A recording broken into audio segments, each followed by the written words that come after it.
Tonight's program, a conversation about race, violence, and poverty. The role of race in the September rape and torture of a woman in Logan County has certainly fueled a lot of anger and concern. The victim is black, and all 6 defendants are white and represent some of the worst stereotypes of West Virginia. Some national civil rights advocates have seized on that case. In November, a group called Black Lawyers for Justice led a rally in Charleston to demand that hate crime charges be filed in the case. This week, the group returned to Charleston, and this time the star was the Reverend Al Sharpton. I think that it was important to be here tonight because I think what has happened to Megan Williams is a national disgrace.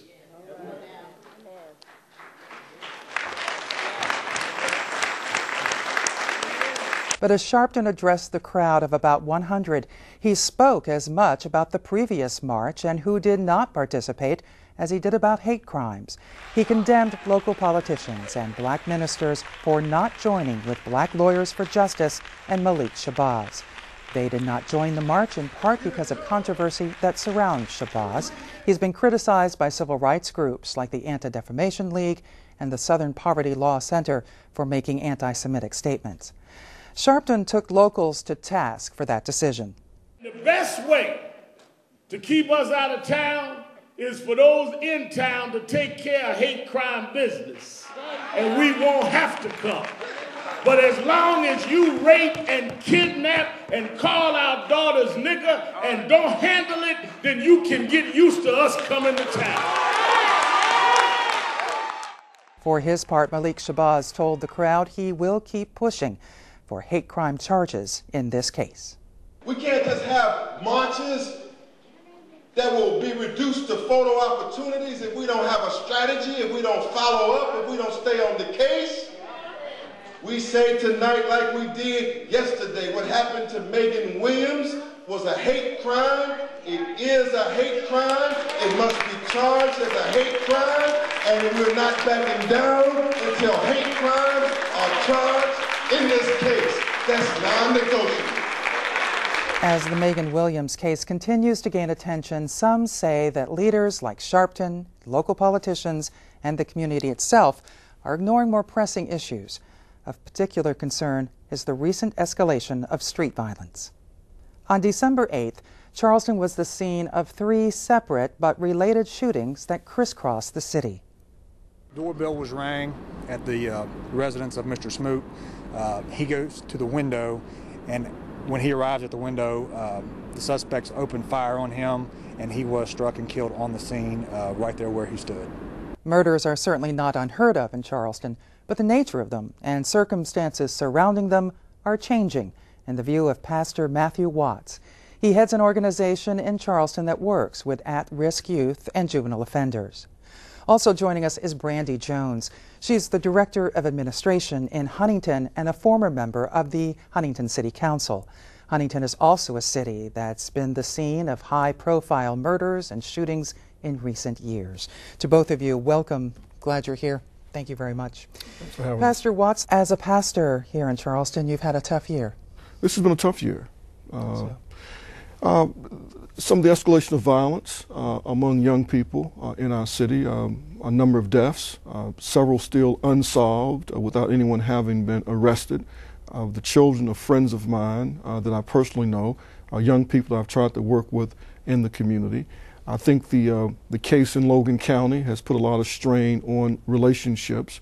And I think the fact that there still have not been a call for a unified effort to discuss and to brainstorm about what we might be to do to respond to this violence has been somewhat a concern to me.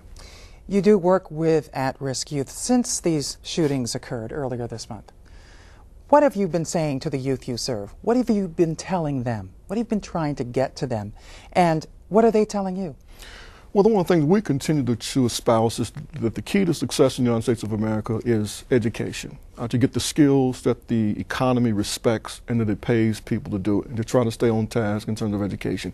We try to tell them that involvement in illegal drug activity is a dead-end street. It's going to lead to incarceration.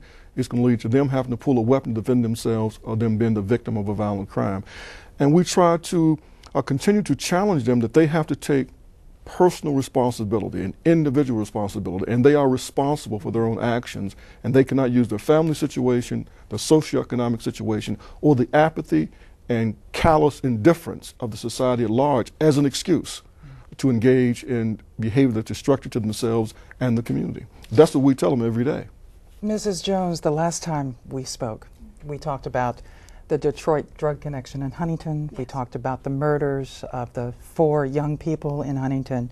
We talked about the problems that Huntington was really seeing and living with.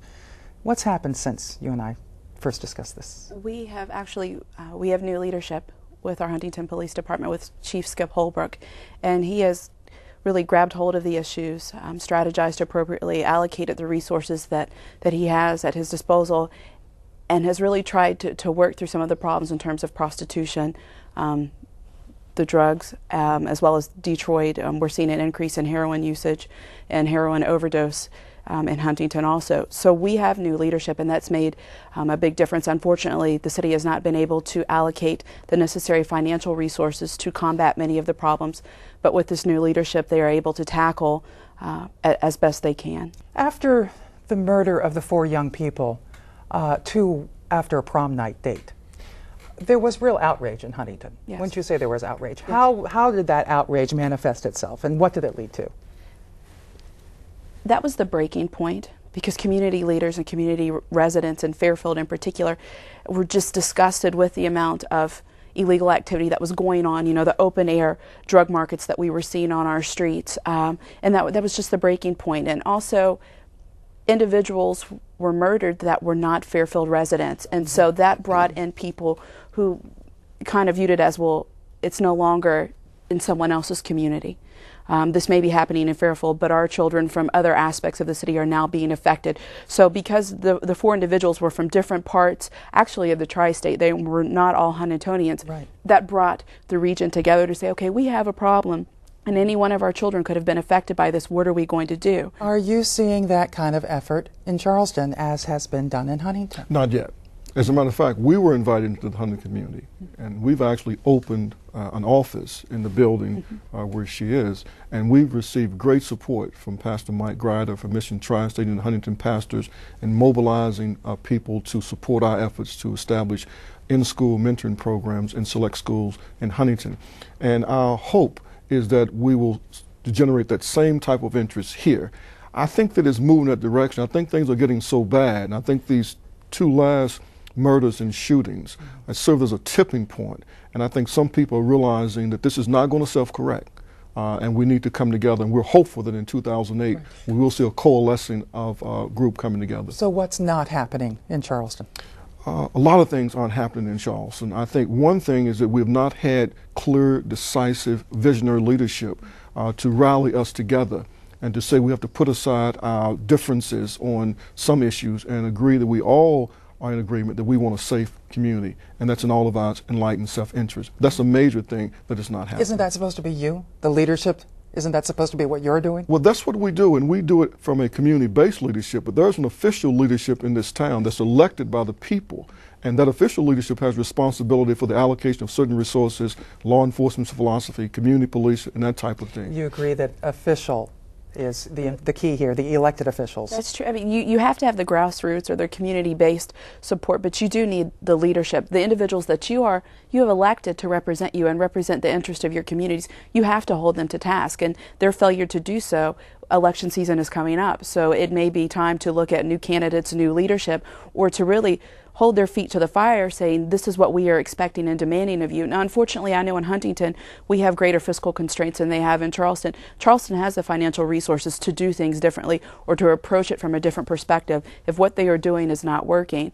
And so I would talk with those leaders, hold them to task. They have a responsibility to answer to their constituents, and often constituents or residents do not request or mandate from their leadership to represent them accurately. They kind of just put them in office and let them go, but there needs to be some accountability. When the official leadership convenes a summit, then it can pull together the people who control law enforcement, the court, probation, prosecuting attorney's office, and bring us together to develop a comprehensive plan.